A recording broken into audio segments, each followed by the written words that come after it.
Hello everyone, आप सभी का स्वागत है आपके अपने यूट्यूब चैनल में। तो आज हम डिस्कस करने वाले हैं एसएससी सीजीएल 2021 के टीयर 2 के क्वेश्चंस। तो इसका आज पार्ट 1 है जिसमें हम 25 क्वेश्चन डिस्कस करेंगे। इसमें सबसे पहले मैंने अरिथमेटिक के क्वेश्चन रखे हैं, उसके बाद हम करेंगे एडवांस के क्वेश्चन। तो चलिए शुरू करते हैं। फर्स्ट क्वेश्चन ये रहा आपके सामने में। हर क्वेश्चन आने के बाद आपको वीडियो को पॉज करना है, क्वेश्चन को खुद सॉल्व करना है, उसके बाद ही मेरा एक्सप्लेनेशन देखना है, जिससे कि आपको ज़्यादा से ज़्यादा फ़ायदा हो सके। चलिए फर्स्ट क्वेश्चन ये रहा। इस क्वेश्चन को हमें कैसे सॉल्व करना है, देखिए क्या बोल रहा है क्वेश्चन में कि चावल का मूल्य 25% कम हो जाता है। तो सबसे पहले जो मूल्य होगा चावल का, जो रेट होगा, कितना होगा 100%। अब इसमें कितने की कमी हुई है, 25% की कमी हुई है, यानी कितना हो गया 75%। ठीक है, ये हो गया रेट। अब क्या बोल रहा है क्वेश्चन में बोल रहा है इसलिए एक व्यक्ति उतने ही खर्च में 30 किलोग्राम चावल अधिक खरीद लेता है। ठीक है, तो अब देखो सबसे पहले रेट का जो रेशियो आ गया, रेशियो हमने लिया तो कितना आ गया 4:3। तो इसका उल्टा जो होगा क्वांटिटी का रेशियो हो गया 3:4। अब देखो पहले क्वांटिटी कितनी मिलती थी 3, अब कितनी मिलती है 4। अब कितनी क्वांटिटी बढ़ गई है 1, बट एक्चुअल में 1 की वैल्यू कितनी बढ़ी है, अब जो क्वांटिटी मिलती है 30 किलो बढ़ गई है। तो 1 रेशियो की जो वैल्यू है वो कितनी आ गई 30 किलो आ गया। ठीक है, अब क्या बोल रहा है क्वेश्चन में, खर्च कितना है आपका 5,400 रुपये है। तो चावल का प्रति किलोग्राम वास्तविक मूल्य, मतलब स्टार्टिंग में कितना मूल्य था ये आपसे पूछ रहा है। तो देखो भाई, 1 की वैल्यू 30 किलोग्राम, तो 3 की वैल्यू कितनी हो जाएगी 90 किलोग्राम। यानी कि पहले जो शक्कर थी वो कितने किलोग्राम आती थी, 90 किलोग्राम आती थी। और कितने में आती थी, तो 5,400 रुपये में। इसको डिवाइड करेंगे हमें 1 किलो का रेट निकालने के लिए, तो 1 किलो का इसका जो रेट आ जाएगा कितना आ जाएगा 60 रुपीज़ पर केजी। आई होप सभी को समझ में आ गया होगा, और जिसको कोई दिक्कत है तो आप वीडियो को रिवाइंड करके भी देख सकते हैं। ठीक है, चलिए अब नेक्स्ट क्वेश्चन पे चलते हैं। तो नेक्स्ट क्वेश्चन ये रहा। वीडियो को पॉज करना है, क्वेश्चन को खुद सॉल्व करना है, उसके बाद ही मेरा एक्सप्लेनेशन देखना है। चलिए नेक्स्ट क्वेश्चन को कर लेते हैं सॉल्व। नेक्स्ट क्वेश्चन में क्या बोल रहा है, रोहित की जो आय है, जो इनकम है कितनी है 32,000 रुपये है। और क्या बोल रहा है, इसका जो एक्सपेंस है कितना होता है 30% होता है। और पूछ रहा है कि उसकी सेविंग कितनी होगी। तो देखो भाई, ये 100% के बराबर होगा। 32,000 जो है 100% के बराबर होगा। इसमें से इसने 30% खर्च कर दिया, तो बचा कितना 70%। और 70% ही क्या करता है, वो अपनी आय का सेव करता है। आपको 70% की वैल्यू निकाल लेना है, तो बस 7 से गुणा कर लेना है, 14 हो जाएगा। ठीक है, 7 से 21 और 1 22 हो जाएगा। तो कितना हो जाएगा 22,400, उसकी जो क्या हो जाएगी सेविंग हो जाएगी। ये जो क्वेश्चन है ये आपका टीयर 2 का क्वेश्चन है, ये मेंस का क्वेश्चन है। ठीक है, और ये 2021 सीजीएल में आया हुआ क्वेश्चन है। चलिए अब नेक्स्ट क्वेश्चन पे चलते हैं। तो नेक्स्ट क्वेश्चन ये रहा। वीडियो को पॉज कीजिए, क्वेश्चन को खुद सॉल्व कीजिए। तो अभी तक आपने क्वेश्चन सॉल्व कर लिया होगा। अब चलिए इस क्वेश्चन को सॉल्व कर लेते हैं। क्वेश्चन में सिंपली पूछा क्या है कि एक वस्तु का जो क्रय मूल्य है वो कितना है 2800 रुपये है। ठीक है, विक्रय मूल्य के प्रतिशत लाभ, विक्रय मूल्य पर कितने का लाभ हुआ है 20% का। तो आपसे पूछ क्या रहा है, तो वास्तविक लाभ का मान आपसे पूछ रहा है। तो अब देखो सबसे पहले हमें परसेंटेज का यूज़ करना है, और इसमें किसका यूज़ करना है, किसका यूज़ करना है परसेंटेज का। इसकी जो फ्रैक्शन वैल्यू होती है वो कितनी होती है 1/5 होती है। अगर हम बात करें कॉस्ट प्राइस में, अगर हम प्रॉफिट को ऐड कर दे तो क्या आता है सेलिंग प्राइस आता है। अब ये जो वैल्यू है, ये प्रॉफिट, ये हम किस पे कैलकुलेट कर रहे हैं सेलिंग प्राइस पे।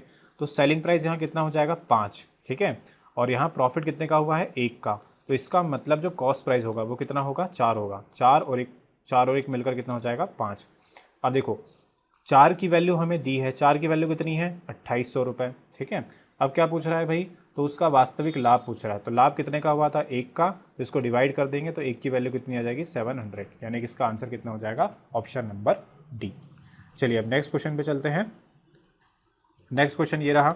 चलिए क्वेश्चन को रीड कर लेते हैं। क्वेश्चन में क्या बोला है, 2 रेलगाड़ियाँ जिनकी लंबाई 450 मीटर और 300 मीटर है, एक दूसरे की ओर क्रमशः 162 किलोमीटर पर आवर और 108 किलोमीटर पर आवर की चाल से चल रही हैं। ठीक है, जब भी दो ऑब्जेक्ट एक अपोजिट डायरेक्शन में चलते हैं, मतलब कि एक दूसरे की ओर चलते हैं, तो हमेशा जो स्पीड होती है, स्पीड क्या होती है प्लस होती है। और जब भी दो ऑब्जेक्ट सेम डायरेक्शन में चलते हैं तो स्पीड हमेशा क्या होती है माइनस होती है। ये कॉन्सेप्ट है, ये आपको पता होना चाहिए। चलिए तो हमारे क्वेश्चन पे आते हैं। क्वेश्चन में क्या बोला है कि दोनों एक दूसरे की ओर चल रहे हैं, मतलब स्पीड प्लस हो जाएगी। अब हमेशा क्या निकालना है, हमें टाइम निकालना है। क्या निकालना है टाइम। ठीक है, तो टाइम इज इक्वल टू क्या होता है डिस्टेंस अपॉन स्पीड। ठीक है, अब डिस्टेंस देख लो भाई, सबसे पहले दो ट्रेनों का डिस्टेंस जुड़ेगा, कितना हो जाएगा 450 और 300, यानी कितना हो जाएगा आपका 750। ठीक है, और उसके बाद इनके जो बीच की दूरी है वो कितनी है 300, तो कितना हो जाएगा टोटल डिस्टेंस कितना हो गया, तीनों को ऐड कर दिया 1050। ठीक है, अब आगे देखते हैं। आगे क्या बोल रहा है, दोनों अपोजिट डायरेक्शन में चल रहा है, एक दूसरे की ओर चल रहा है, मतलब स्पीड प्लस होगी तो स्पीड प्लस कर दो। 108 और कितना हो जाएगा 162, यानी कितना हो जाएगा 270 किलोमीटर पर आवर। अब देखो जो डिस्टेंस है वो किस में है, मीटर में, तो इसको भी मीटर पर सेकंड में चेंज करना पड़ेगा और इसमें किससे गुणा करना पड़ेगा 5/18 से। तो 18 कहाँ चले जाएगा आपका, ऊपर चले जाएगा, तो ऊपर ले गया 18 को। ठीक है, अब इसको डिवाइड कर लो भाई, 0 से 0 कट गया, 5 से कट जाएगा कितनी बार, ये 21 बार। ठीक, 9 से कट जाएगा 3 बार और 9 से कट जाएगा 2 बार और ये 3 से कट जाएगा कितनी बार, 7 बार। यानी कि इसमें टाइम कितना लगेगा, तो टाइम लगेगा 14 सेकंड का टाइम इसमें लगेगा। आई होप सभी को क्लियर हो गया होगा। तो इसका आंसर हो जाएगा ऑप्शन नंबर बी। चलिए अब चलते हैं नेक्स्ट क्वेश्चन पे। तो नेक्स्ट क्वेश्चन ये रहा आपके सामने में। इस क्वेश्चन को सॉल्व कर लिया होगा अभी तक आपने, आपका आंसर आया या नहीं आया, अब देख लीजिए आया या नहीं आया। क्या बोल रहा है क्वेश्चन में, यदि n पर क्या है root n, cube root n जो है जो कि 6 और 7 के मध्य में है। ठीक है, तो देखो भाई ये 6 हो गया, तो 6 और 7 के मध्य में, मतलब 6 से बड़ा हो जाएगा। ठीक है, 6 से बड़ा हो जाएगा और 7 से क्या हो जाएगा, छोटा हो जाएगा। तो मैं उसको 7 को आगे लिख ले रहा हूँ। ठीक है, 7 से छोटा हो जाएगा, n की जो वैल्यू है वो क्या हो जाएगी 7 से छोटी, और क्या हो जाएगी 6 से बड़ी है। ठीक है, अब इसको सॉल्व करेंगे। तो सॉल्व करने के लिए ये क्या है, क्यूब रूट है। क्यूब रूट हटाने के लिए हमें तीनों वैल्यू में क्यूब करना पड़ेगा। क्यूब कर लो भाई, 343, और ये कितना हो जाएगा तुम्हारा n, और ये कितना हो जाएगा तुम्हारा 216। तो जो n की वैल्यू है, क्या बोल रहा है n के कितने मान संभव है, तो n की जो वैल्यू है 217 से स्टार्ट होगी, ख़त्म कहाँ पर होगी 242 पे। ठीक है, तो हमें क्या करना पड़ेगा, 217 को भी काउंट करना है, तो इसमें से हम कितना घटा देंगे 216 घटा देंगे। इसके बीच की जो वैल्यू है वो क्या होगी, इसके n के संभावित मान होंगे, तो घटा दो। तो घटाने पर कितना आएगा 126, यानी कि 242 और 217 से 242 में कितनी वैल्यू है 126 है, और ये क्या होगी आपकी n की वैल्यू, संभावित मान होंगे। तो इसका आंसर क्या हो जाएगा ऑप्शन नंबर सी। चलिए भैया अब नेक्स्ट क्वेश्चन पे चलते हैं। तो नेक्स्ट क्वेश्चन ये रहा। अब इस क्वेश्चन में क्या करना है, देखो इस क्वेश्चन में बोला है कि 20,000 तथा 40,000 की राशियों को 3 वर्षों के लिए 10% और 15% प्रतिवर्ष साधारण ब्याज पर दिया गया। तो कुल साधारण ब्याज आपसे पूछा है। सबसे पहले देखना है कि हमें 20,000 कितने परसेंट से, 10% से। ठीक है, और कितने साल के लिए दिया है, तो 3 साल के लिए दिया है। तो देखो भाई 1 साल का 10%, तो 3 साल का कितना यहाँ पर 30%, और 1 साल का 15%, तो 3 साल का कितना 45%। ठीक है, अब 30% किसका निकालना है 20,000 का। 10% की जो वैल्यू होगी वो कितनी होगी 2,000। अगर 10% की वैल्यू 2,000 तो 30% की वैल्यू कितनी हो गई, तो 30% की वैल्यू हो गई आपकी 6,000। ठीक है, पहले वाले का साधारण ब्याज आ गया। अब दूसरे वाले का देखो, दूसरे वाले में क्या निकालना है भाई, इसका 45% निकालना है। अगर हम इसके 50% की बात करें, यानी कि इसके आधे की बात करें, तो इसका आधा कितना होगा, तो इसका आधा होगा 20,000। ठीक है, अब 20,000 में से किसकी वैल्यू घटानी है 5% की। 10% की वैल्यू 4,000 होती है, तो 5% की वैल्यू 2,000 होगी। 2,000 इसमें से घटा देंगे तो कितना जाएगा 18,000। 18,000 इसमें क्या करना है, तुम्हें ऐड करना है। ठीक है, तो 18,000 किसका ब्याज होगा 40,000 वाले का। तो दोनों मिलाकर कितना ब्याज होगा 24,000, यानी कि इसका राइट आंसर क्या होगा, राइट आंसर होगा इसका option number B. I hope सभी को समझ में आ गया होगा। ये आपके मेंस के क्वेश्चन। ठीक है, मेंस में भी आपके बेसिक टू हाई लेवल सारे क्वेश्चन आते हैं। ठीक है, मेंस का मतलब ये नहीं है कि भाई सारे क्वेश्चन हाई लेवल के होंगे। अब चलिए नेक्स्ट क्वेश्चन आ गया है। नेक्स्ट क्वेश्चन क्या है, बोल रहा है आपको कि salaries BCDE are in the ratio 2:3:4:5 ratio. ठीक है, their salaries are increase by 20%। कितने से बढ़ रही है, सबसे पहले जो बी की वैल्यू है ना, बी की सैलरी है कितने परसेंट बढ़ रही है 20%। सी की कितनी बढ़ रही है 30%, डी की कितनी बढ़ रही है 40%, ई की कितनी बढ़ रही है 50%। ये सभी की सैलरी बढ़ रही है। उसके बाद क्या बोल रहा है क्वेश्चन में, यदि डी का बड़ा हुआ वेतन कितना है 560। अब देखो भाई डी का पहले रेशो कितना था 4। ठीक है, सिर्फ मैं डी का लिख रहा हूँ 2, 3, 4 और 5। ये हो गया बी, सी, डी और ई। डी का वेतन पहले कितना था 4 था। इसको डी को कितना बढ़ाना है 20, 30, डी को कितना बढ़ाना है 40%। कितना बढ़ाना है 40%, थर्ड पे 40%। देखो भाई 4 का 10% कितना होगा, 4 का 10% होगा 0.4, तो 40% कितना होगा, 40% होगा 1.6 होगा। कितना हो जाएगा 1.6। तो 1.6 बढ़ाना पड़ेगा। 40% कितना हो जाएगा 4 का 1.6 हो जाएगा। ठीक है, तो 1.6 बढ़ा दिया, बढ़कर कितना हो गया 5.6। बट बोल क्या रहा है कि डी का जो बढ़ा हुआ वेतन है कितना हो गया बढ़कर 560 रुपये। ठीक है, तो 5.6 यानी 560 कितने गुना है भाई, ये कितने गुना हो गया 100 गुना है इसका। कितने गुना है 100 गुना। पॉइंट हटेगा तो यहाँ पे जीरो आ जाएगा। कितने गुना है 100 गुना। ठीक, अब क्या पूछ रहा है, बी सी डी ई के वेतनों का योग, तो योग कर लो भाई। तो ये दिया है रेशो को 5 और 4 9, 9 और 3 12, 12 और 2 कितना हो जाएगा 14, 14 की वैल्यू निकालना है। एक की वैल्यू कितनी है 100, तो 14 की वैल्यू कितनी हो जाएगी 1400 हो जाएगी। ठीक है, चलिए अब चलते हैं नेक्स्ट क्वेश्चन पे। तो नेक्स्ट क्वेश्चन ये रहा। नेक्स्ट क्वेश्चन सबसे पहले आपको वीडियो को पॉज करके आपको खुद क्वेश्चन को सॉल्व करना है, उसके बाद ही मेरा एक्सप्लेनेशन देखना है। ठीक है, चलिए भाई नेक्स्ट क्वेश्चन ये रहा। नेक्स्ट क्वेश्चन में क्या बोल रहा है, एक वस्तु का अंकित मूल्य कितना है 28,000 रुपये। इसे निम्नलिखित में से किसी एक तरीके में बेचा जा सकता है, जिससे तरीका वन क्या है कि भाई तरीके वन में ए का 24% ए ने क्या किया 24% का एकल छूट दिया। क्या दिया 24% की एकल छूट, यानी बट्टा डिस्काउंट दे दिया। और बी ने क्या 2 डिस्काउंट दिया, पहले 16% और ये 10%। तो देखो भाई इसकी तो एकल छूट है, कितनी है 24%। अब इसका ओवरऑल छूट निकाल लो कितना होगा। तो हम इसमें किसका यूज़ करते हैं, फॉर्मूले का 16 माइनस 10 और कितना हो जाएगा प्लस 16 इंटू 10, ये फॉर्मूला आपको पता होगा। ठीक है, और कितना हो जाएगा 1.6 हो जाएगा। ठीक, ये कितना हो जाएगा आपका 26 में से कितना घटाना है आपको 1.6 घटाना है, तो कितना हो जाएगा आपका, तो ये आ जाएगा आपका 24.4। तो देखो भाई पहले वाले में डिस्काउंट कितना दिया 24% का, दूसरे वाले में डिस्काउंट कितना दिया 24.4% का। अब एग्जामिनर पूछ क्या रहा है, तो एग्जामिनर पूछ रहा है कि क्रमिक छूटों पर कौन से तरीके से विक्रय मूल्य न्यूनतम होगा। तो भाई न्यूनतम विक्रय मूल्य किसका होगा, जिस पे हम ज़्यादा डिस्काउंट देंगे। अब ज़्यादा डिस्काउंट कौन सा दे रहा है, तो ये दे रहा है, ये कौन सा दे रहा है आपका 24.4 वाला। इतने का डिस्काउंट दे दिया कितने पर 100 पर, तो वैल्यू कितनी बच जाएगी, तो 100 से घटा दो तो 75.6 वैल्यू बच जाएगी डिस्काउंट देने के बाद। ठीक है, तो इसका 75.6% निकाल लो भाई, इसका कितना हो जाएगा। सबसे पहली बात जो ए वाला है वो तो छोटा डिस्काउंट है नहीं, तो ए वाले ऑप्शन तो कैंसिल हो जाएंगे। ठीक है, अब हमारे पास ऑप्शन क्या बचे, बी और डी। किसका निकालना है हमें 28,000 का, 28,000 का निकालना है। ठीक है, पॉइंट हटाएंगे 1 0 1 0 3 0 हो जाएंगे। ठीक है, 3 0 से 3 0 कैंसिल हो गए। अब इसमें क्या करना है आपको, गुणा करना है। अब देखो ये 8 छंग 48 होगा, यूनिट डिजिट कितना आएगा 8। अब यूनिट डिजिट 8 तो किस में है, सिर्फ ऑप्शन नंबर डी में है, बी में तो है ही नहीं। क्यों, क्योंकि बी में क्या है 0 है, तो हमारा आंसर भी क्या हो जाएगा ऑप्शन नंबर डी हो जाएगा। हमें पूरा क्वेश्चन सॉल्व करने की ज़रूरत भी नहीं है। ठीक है, आई होप सभी को समझ में आ गया होगा। जिसको अगर समझने में दिक्कत है, समझ में नहीं आया है, तो आप वीडियो को एक बार रिवाइंड करो, फिर से देख लो। चलिए भाई नेक्स्ट क्वेश्चन में क्या बोला है, नेक्स्ट क्वेश्चन में बोला है कि मोहित का वेतन विजय के वेतन से 60% अधिक है। सबसे पहले मोहित लिखा और उसके बाद क्या लिखा, विजय लिखा। मोहित का वेतन क्या बोला, विजय के वेतन से 60% अधिक है। तो देखो भाई विजय कितना हो गया 100, मोहित कितना हो गया 60% ज़्यादा, यानी कितना हो गया 160 हो गया। ठीक है, रेशो ले लेंगे, रेशो कितना आ जाएगा भाई 8 और 5 का। अब क्या बोल रहा है, विजय का वेतन मोहित के वेतन से कितना प्रतिशत कम है। तो विजय का वेतन 3 कम है, किससे कंपेयर करना है, मोहित से।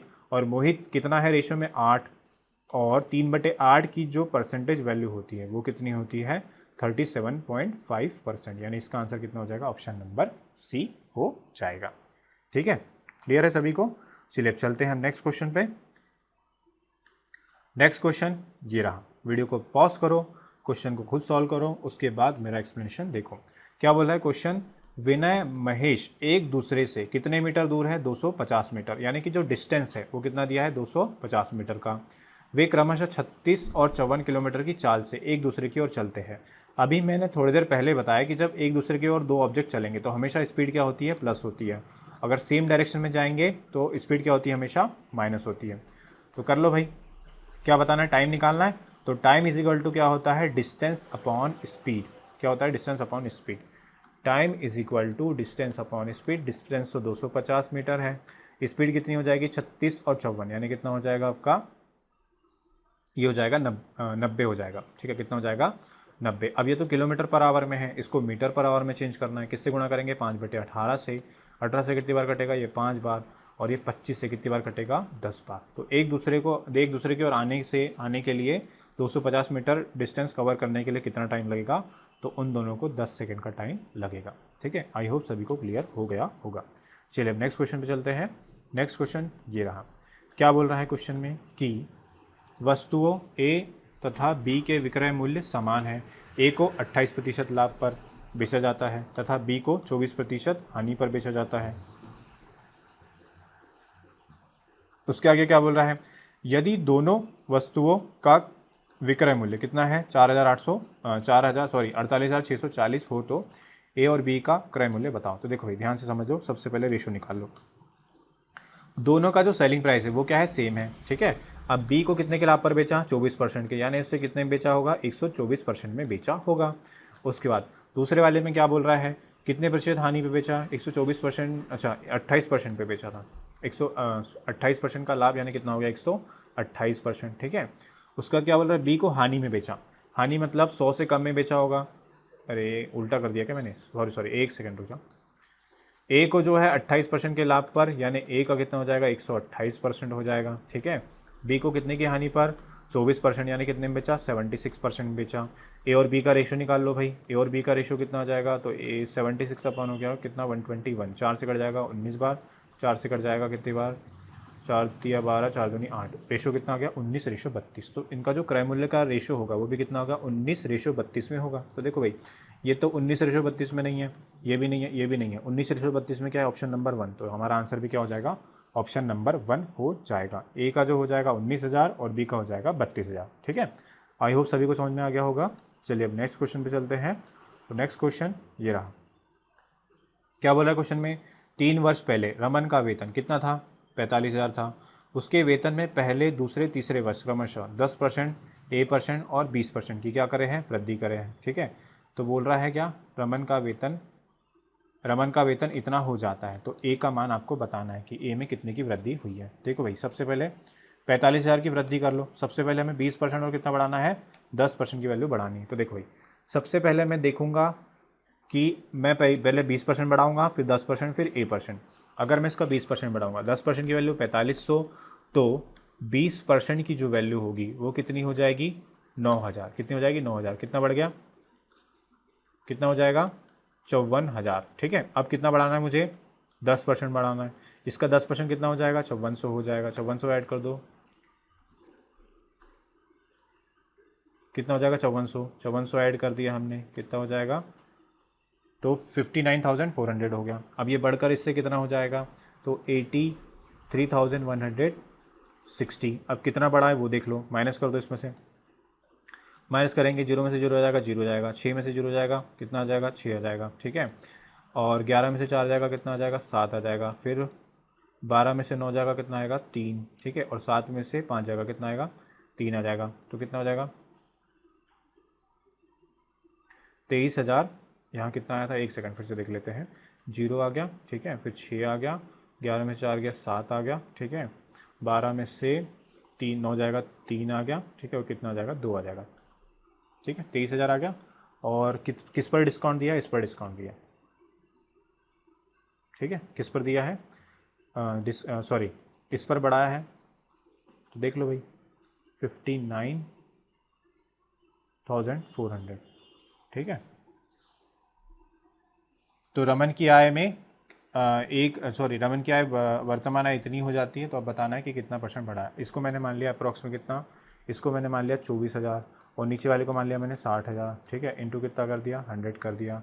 ये कटेगा 5 बार, ये कटेगा 20 से 3 बार, 3 से कटेगा कितने बार, 8 बार, 8 पंचे 40। तो अप्रॉक्स में जो वैल्यू बढ़ेगी वो कितनी आ जाएगी, 40%। तो इसका आंसर भी कितना हो जाएगा, 40% हो जाएगा, ठीक है। अब देखो इस क्वेश्चन में अगर स्टेप बाय स्टेप करोगे तो बहुत ज़्यादा कैलकुलेशन हो जाएगा। तो इस क्वेश्चन को आपको क्या करना था, यहाँ पर वैल्यू अप्रॉक्स में ले लेना था। इसको मैंने 24,000 लिया, इसको मैंने 60,000 लिया, ठीक है।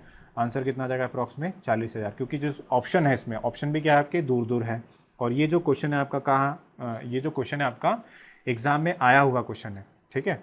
तो एग्ज़ाम में आपको इस तरीके से ही अप्रोच करनी होती है कि आपको अप्रॉक्सीमेशन, ठीक है, यूनिट डिजिट भी देखना होता है कई बार, ठीक है। चलिए भैया नेक्स्ट क्वेश्चन पे चलते हैं। नेक्स्ट क्वेश्चन ये रहा आपके सामने में, वीडियो को पॉज करो, क्वेश्चन को खुद सॉल्व करो। क्या बोल रहा है, ए का जो कार्य है 1/4 कार्य कितने दिन में करता है, 9, 4 में से 1 9 दिन में। तो टोटल 4 काम कितने दिन में करेगा, ये 36 दिन में करेगा। कितने दिन में, 36 दिन में, ठीक है। आगे देखो, 3 में से 2 काम, 2 काम कितने दिन में, 28 दिन में। 1 काम 14 दिन में। तो टोटल 3 काम कितने दिन में करेगा, बी। तो 14 थिया 42 दिन में करेगा। अब क्या बोल रहा है, साथ में मिलकर कार्य करते हुए ए तथा बी पूरे कार्य को कितने दिनों में पूरा कर सकते हैं। तो देखो भाई सबसे पहले एलसीएम लेंगे, इसमें क्या आ जाएगा 6 × 7 आ गया, ठीक है। 6 तो यहाँ आ गया है ऑलरेडी, 36 में 2 6 होते हैं और एक 6 हमने ले चुके हैं, तो अब क्या लेंगे हम, एक और 6 ले लेंगे, ठीक है। ये हो गया आपका एलसीएम, ठीक। अब क्या बोल रहा है क्वेश्चन में कि इसका जो पर डे का वर्क हो जाएगा, वन डे का जो वर्क हो जाएगा इसमें कितना हो जाएगा, 36 से 6 कैंसिल हो जाएगा, कितना आ जाएगा 7। और यहाँ पर क्या हो जाएगा 6 7 42 कट गया, कितना आ जाएगा 6 आ गया। दोनों मिलाकर पर डे कितना काम करेंगे, 13 करेंगे, है ना। तो ये जो भी होगा आपका मल्टीप्लाई करने पर 36 × 7, 6 7 42 हो जाएगा, 2 हो जाएगा, ठीक है। और कितना हो जाएगा 4 7 21 और 2 25 हो जाएगा, 25 बटे, और पर डे कितना काम करते हैं दोनों मिलकर 13 से डिवाइड करेंगे, यही आपका आंसर होगा ऑप्शन नंबर डी। क्या होगा, ऑप्शन नंबर डी आपका आंसर हो जाएगा। चलिए भाई नेक्स्ट क्वेश्चन है आपका डीआई का क्वेश्चन है। क्वेश्चन में क्या बोल रहा है कि नीचे दिए गए पाई चार्ट में 6 विभागों में पुरुषों की संख्या को दर्शाया गया है। किसी विशिष्ट विभाग में पुरुषों की संख्या को 6 विभागों में पुरुषों की कुल संख्या के संदर्भ में रूप में दर्शाया गया है, ठीक है। अब देखो एस में जो पुरुष है वो कितने हैं आपके 1080 है, और एस में एक्चुअल में कितना है 54%, है ना। 54 डिग्री की वैल्यू कितनी है, परसेंट है कि डिग्री है, डिग्री है, ठीक है। 54 की डिग्री कितना दिया है 1080, ठीक है। मतलब इसका कितने गुना है, 2 गुना 20 गुना है, कितने गुना है 20 गुना, ठीक है। अब हमें पूछा क्या है, जे प्लस के का मान पूछा है, किसका मान पूछा है, जे प्लस के का। और जे है क्या भाई, जे टी प्लस पी के कुल पुरुषों की संख्या का योग है। तो देखो भाई टी और पी में कितने हैं, टी में है 90 और पी में है कितना 30, यानी कितना हो गया 120। ये तो जे का हो गया। अब के का निकालना है, के क्या है, पी और क्यू का अंतर है। तो पी में है 30, क्यू में है कितना 90, इन दोनों का अंतर कितना हो जाएगा 60। तो टोटल कितना हो गया 180। 180 का हमें कितने गुना निकालना है 20 गुना, तो कितना हो जाएगा, तो ये हो जाएगा 36,000। कितना हो जाएगा 36,000, 20 गुना बोला था ना, तो 18 दूनी 36, 3600, तो इसका आंसर कितना हो जाएगा 3600 हो जाएगा, 36,000 नहीं 3600 होगा, ठीक है। चलिए अब चलते हैं नेक्स्ट क्वेश्चन पे। नेक्स्ट क्वेश्चन ये रहा, ये है आपका एडवांस का क्वेश्चन। एडवांस का मतलब किसका है, ये आपका मेंसुरेशन का क्वेश्चन है, ठीक है। चलिए भाई करते हैं इस क्वेश्चन को। क्या बोला है, एक ठोस बेलन के वक्र पृष्ठीय क्षेत्रफल तथा संपूर्ण पृष्ठीय क्षेत्रफल का योग कितना होगा, 2068 सेंटीमीटर स्क्वायर होगा, ठीक है। सबसे पहले वक्र पृष्ठ क्या होता है, वक्र पृष्ठ यानी लेटरल सरफेस एरिया, ये होता है आपका 2πr/h, ठीक है, प्लस उसके बाद क्या बोल रहा है संपूर्ण पृष्ठ क्या होता है, वक्र पृष्ठ प्लस क्या होता है, ऊपर और नीचे के क्षेत्रफल का योग, ठीक है, सर्कल का।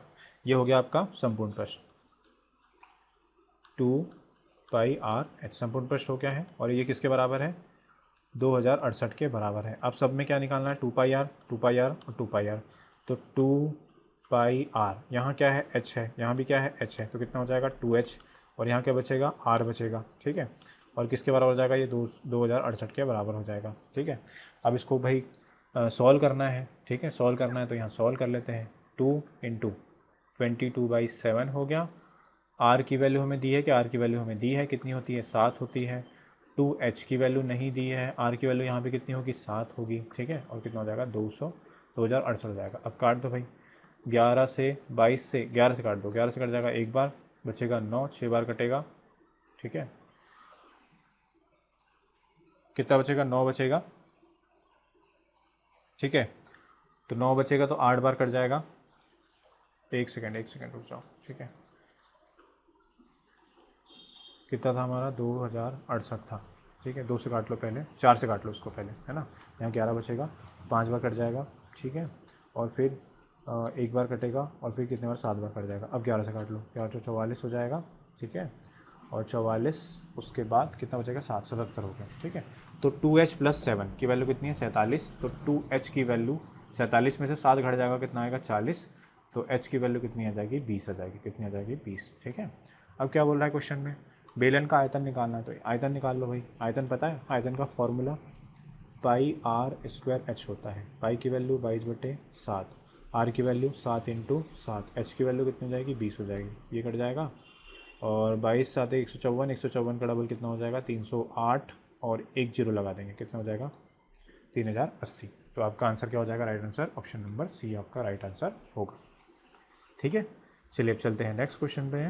तो नेक्स्ट क्वेश्चन ये रहा, क्या बोल रहा है क्वेश्चन में। चलो इस क्वेश्चन को फिर से देख लेते हैं। इस क्वेश्चन को क्या बोला था कि एक ABCD एक चतुर्भुज है, ठीक है। सबसे पहले हमें क्या बनाना है, चतुर्भुज बना लेना है, ठीक है।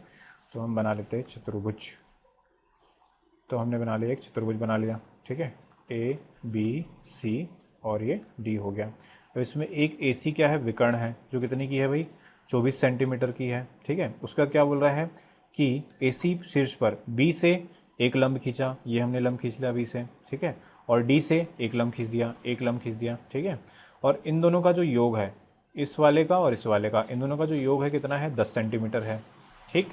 और इसका जो विकर्ण है वो कितने का है, 24 सेंटीमीटर का। अब क्या बोल रहा है क्वेश्चन में, बोल रहा है चतुर्भुज का क्षेत्रफल। तो चतुर्भुज का क्षेत्रफल क्या होगा, 1/2। सबसे पहले तो विकर्ण, विकर्ण कितना हो जाएगा 24, और जो भी भुजा लंब है, लंब का योग कितना हो जाएगा 10, ठीक है। 2 से कटेगा कितनी बार, 12 बार। तो इसका आंसर कितना हो जाएगा, ऑप्शन नंबर डी 120 आंसर आ जाएगा, ठीक है।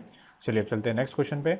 नेक्स्ट क्वेश्चन ये रहा, ट्रिग्नोमेट्री का क्वेश्चन। चलिए सबसे पहले क्वेश्चन को आपको पता होना चाहिए कि साइन 90 माइनस थीटा बराबर कितना होता है, कॉस थीटा, और कॉस 90 माइनस थीटा क्या बराबर होता है, साइन थीटा। तो देखो भाई, इसको जब हम कॉस में चेंज करेंगे कितना हो जाएगा, ये 40, 90 में से 40 घटाएंगे कितना हो जाएगा 50, ठीक है। और ये कॉस से कॉस क्या हो जाएगा, कैंसिल, कितना हो जाएगा 1। सेम कंडीशन यहाँ पर सेक 90 माइनस थीटा किस में चेंज होता है, कोसेक में। तो इसको हम चेंज करेंगे तो कितना हो जाएगा, कोसेक 80 हो जाएगा, इससे ये कैंसिल हो जाएगा, ठीक है। कितना बचेगा यहाँ पर, 3 बचेगा। अब यहाँ पर देखिए, यहाँ पर क्या होगा भाई, कॉस जो चेंज होता है किस में होता है, साइन में। साइन में चेंज होगा कितना हो जाएगा, साइन 40 हो जाएगा। अब साइन और कोसेक क्या हो जाते हैं, कैंसिल हो जाते हैं। तो यहाँ कितना बचेगा, -2, ठीक है। तो 4 में से 2 जाएगा, कितना बचेगा 2, यानी कि आपका आंसर क्या हो जाएगा, ऑप्शन नंबर बी हो जाएगा, ठीक है। अब नेक्स्ट क्वेश्चन पे चलते हैं। नेक्स्ट क्वेश्चन ये रहा, क्या बोला है इस क्वेश्चन में, सेक A माइनस कॉस A के बराबर क्या होगा। तो देखो ये सॉल्व कर लो, ये कितना हो जाएगा 1/cos A, ठीक है। और ये कितना हो जाएगा cos A, एलसीएम लेंगे तो कितना हो जाएगा 1 minus cos square A upon कितना हो जाएगा cos A हो जाएगा। ये किस में चेंज हो जाएगा, साइन स्क्वायर A में, ठीक है। 1 माइनस कॉस स्क्वायर क्या होता है, साइन स्क्वायर A होता है, ठीक है। एक साइन और एक कॉस मिलकर क्या बनेगा, 10 बनेगा, 10 बन गया। अब एक साइन तो खत्म हो गया, क्या बचा, एक साइन बचा है, तो एक साइन इंटू में आ जाएगा। तो क्या आ जाएगा इसका answer, 10A into sine A, ठीक है। आई होप समझ में आ गया होगा सभी को। चलिए अब चलते हैं नेक्स्ट क्वेश्चन पे। तो नेक्स्ट क्वेश्चन ये रहा, ठीक है। ये क्वेश्चन को ध्यान से देखो, अच्छे से सॉल्व करो, उसके बाद मेरा एक्सप्लेनेशन देखो। अब देखो भाई, ये जो है क्या है, स्क्वायर रूट है, इससे बाहर क्या आएगा, अब पॉइंट को अभी हम काउंट नहीं कर रहे, अभी हम सिर्फ वैल्यू को देख रहे हैं। इससे बाहर क्या आएगा 2, ठीक है। ये क्या है 8 है, क्यूब रूट है, इससे भी बाहर क्या आएगा 2 आएगा, ठीक है। अब देखो ये 4th रूट है, इससे बाहर क्या आ जाएगा, इससे भी 2 आएगा बाहर। ये क्या है क्यूब रूट है, इससे बाहर क्या आ जाएगा 5। और ये आपका क्या है 81 है, और 81 पे क्या है 4th रूट है, इससे बाहर क्या आएगा भाई 3 आएगा। अब देखो भाई ऊपर तो समथिंग क्या आ जाएगा 4, और नीचे कितना हो जाएगा 5 3 15, और 2 कितना हो जाएगा 30, ये आएगा, ठीक है। आगे देखते हैं। तो यहाँ मैं लिख लेता हूँ, यहाँ लिख लेता हूँ 2 3 5। अब इसमें देखो 729 है, 729 किसका क्यूब होता है 3 का, तो इसका कितना हो जाएगा 9, और ये कितना होता है इसका 4th रूट हो जाएगा 2, और नीचे कितना आ जाएगा 4 आ जाएगा, ठीक है। अगर हम ऑप्शन देखें तो कहीं भी हमें 7 तो मिला नहीं है, ठीक है। यहाँ पे 7 मिला क्या, हमें नहीं मिला। नीचे में मिला के 7 नहीं मिला, यहाँ भी 7 मिला कि हमें नहीं मिला, यहाँ भी 7 नहीं मिला। तो 7 तो हमें मिलेगा ही नहीं, तो 7 वाले सारे ऑप्शन कैंसिल हो जाएंगे, ठीक है। उसके बाद देखो ऊपर में, नीचे में तो हमें 5 मिला है, ऊपर में हमें कहीं 5 मिला है क्या, नहीं मिला। यहाँ भी 5 नहीं मिला, यहाँ भी 5 नहीं मिला, है ना। तो जब 5 मिला ही नहीं है तो 5 आएगा कहाँ से। तो ये जो ऑप्शन थे, ये जो क्वेश्चन आपका क्या है, रॉन्ग क्वेश्चन है, ठीक है। तो ये एसएससी में रॉन्ग क्वेश्चन आया हुआ था, इसका आंसर क्या होगा, ये इसका आंसर ऑप्शन में से होगा ही नहीं, ठीक है। तो जिन्होंने भी मेंस दिया होगा उनको पता होगा ये क्वेश्चन क्या था, रॉन्ग था आपका एसएससी। चलिए अब चलते हैं नेक्स्ट क्वेश्चन पे। नेक्स्ट क्वेश्चन ये रहा, ठीक है। ये आज का हमारा लास्ट क्वेश्चन है। अब इसको देखो ध्यान से समझना, थोड़ा अच्छा क्वेश्चन है, और कैसे इसे जल्दी करेंगे आपको देखना है। सबसे पहले हमें फोकस करना 7/2 पे, फिर कितना दिया 7/6, फिर कितना दिया 7/12, और कितना दिया 7/156। ये 7 की सीरीज़ चल रही है, ठीक है। उसके बाद देखो ये 11 की सीरीज़ चल रही है, ये किसकी सीरीज़ चल रही है 11 की। सबसे पहले हम 7 की सीरीज़ सॉल्व करेंगे। 7 हमने ले लिया कॉमन, ठीक है। 7 क्या ले लिया, कॉमन ले लिया, अंदर क्या बचेगा 1/2, और 1 × 2 होगा, ठीक है, प्लस उसके बाद क्या है 7 कॉमन ले लिया, अपॉन में क्या है 6 है, 6 कैसे टूटेगा भाई 2 × 3 में, ठीक है। ऐसे ही चलते जाएगा, लास्ट में कितना दिया आपका 156, 7 कॉमन ले लिया तो कितना आ जाएगा 12 × 13, ठीक है। 12 × 13 कितना हो जाएगा 156 हो जाएगा, कितने का डिफरेंस हो गया 1 का, ठीक है। अब इसको सॉल्व कर लेते हैं, पूरा 7 आ गया। इसमें सॉल्व कैसे करते हैं, स्टार्टिंग की फर्स्ट वैल्यू लेते हैं और लास्ट की लास्ट वैल्यू लेते हैं। क्या लेते हैं, लास्ट की लास्ट वैल्यू। तो 7 फर्स्ट की फर्स्ट वैल्यू 1/1 माइनस लास्ट की लास्ट वैल्यू कितना हो जाएगा 1/13, ठीक है। सॉल्व कर लो भाई, एलसीएम लेंगे कितना आ जाएगा 13 आ जाएगा एलसीएम, ठीक है। 13 माइनस 1 कितना आ जाएगा 12/13 और इंटू में कितना था 7, तो 12 7 84 हो जाएगा, ठीक है। ये इसे अब अलग लिखेंगे। अब कौन सा सॉल्व करना है भाई, अब हम करना है 11/3 वाला। अब देखो भाई 11/3 में भी सेम कंडीशन होगी, कॉमन क्या लेंगे 11 हमने ले लिया कॉमन, ठीक है। अंदर क्या होगा भाई, अंदर हो जाएगा 1 × 3, कितने का डिफरेंस आया 2 का, ठीक है। तो 2 भी कॉमन लेना पड़ेगा अपॉन में, ठीक है। ऊपर नीचे 2 से गुणा करना पड़ेगा, 2 अंदर चले जाएगा और ये 2 कहाँ जाएगा बाहर में।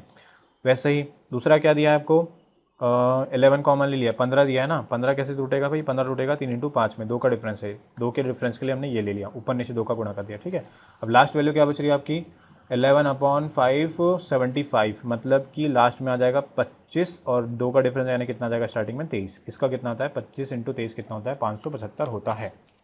सेम कंडीशन 11/2 स्टार्टिंग की फर्स्ट वैल्यू कितना हो जाएगा 1/1 माइनस लास्ट की लास्ट वैल्यू 1/25, ठीक है। इसको सॉल्व कर लो, क्या आ जाएगा 25 आ जाएगा, 25 में से 1 जाएगा कितना आ जाएगा 24 और ये कितना है 11/2 है, 2 से 12 कैंसिल हो जाएगा, कितना आ जाएगा 12, ठीक 12 आ गया। चलो भाई ये कितना था तुम्हारा 84 हो गया था और अपॉन में कितना था 13, ठीक है। प्लस ये कितना हो गया था तुम्हारा, तो ये हो गया था ये 132 बटे कितना आ जाएगा 132/25 आ जाएगा, ठीक है। अब 25 का गुणा करोगे तो 25 या 75 कितना आ जाएगा 5 7 आ गया, 25 से कम 25, 25 और 7 कितना हो जाएगा 32, ठीक है। 325 जो अपॉन में एक ही ऑप्शन में दिया हुआ है वो कौन सा है आपका 325 ही आएगा ना, 1 सेकंड हो गया 75 7 आ जाएगा और 25 से कम 25 32, तो आपका आंसर क्या हो जाएगा ऑप्शन नंबर 20 का राइट आंसर होगा, ठीक है। तो इस टाइप के क्वेश्चन को ऐसे ही सॉल्व करना था। तो आई होप आज की क्लास आपको समझ में आई होगी। मैंने आज बेसिक नहीं बताया है क्योंकि मेंस के क्वेश्चन है, आपको इसी अप्रोच से करना पड़ेगा, ठीक है। और बेसिक के लिए अगर आपकी डिमांड होगी तो आप वीडियो के कमेंट बॉक्स में कर देना कि किस टॉपिक का आपका बेसिक चाहिए, तो मैं कोशिश करूँगा कि उसका बेसिक या फिर वो पूरा टॉपिक ही आपको पढ़ा दूँ, ठीक है। चाहे CGL के लिए चाहे जो भी एग्ज़ाम के लिए, ठीक है। तो अपना टॉपिक और आपको क्या करना है टॉपिक के साथ में किस एग्ज़ाम के लिए करना है वो भी लिखना है, ठीक है। दूसरी बात, वीडियो को आपको शेयर करना है, लाइक करना है और चैनल को सब्सक्राइब करना है जितने लोगों ने अभी तक चैनल को सब्सक्राइब नहीं किया है, ठीक है। चलिए भाई, थैंक यू सो मच।